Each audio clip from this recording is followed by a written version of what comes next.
Hi guys! And for today's video, magluto tayo ng adobong manok na may itlog at pineapple chunks. Una, minarinate ko muna yung manok sa kalahating tasa ng toyo.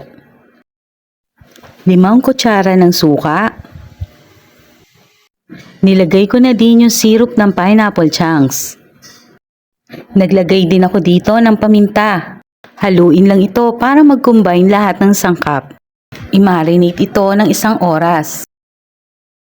Habang minamarinate ko yung manok, naglaga na ako ng itlog. Sa isang kawali, naglagay ako ng kaunting mantika at pinainit ito. Ngayon, iginisa ko yung bawang, sibuyas, at ngayon nilagay ko na yung manok na minarinate ko kanina.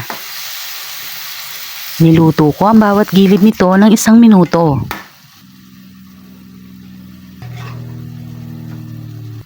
At ngayon, nilagay ko na yung sabaw na pinang-marinate ko kanina.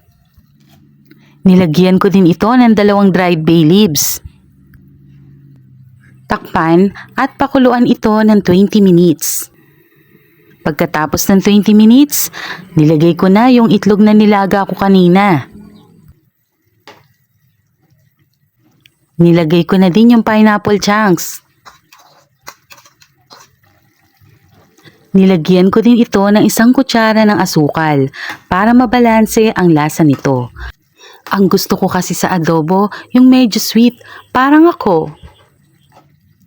Pakuluan ito ng 3 minuto.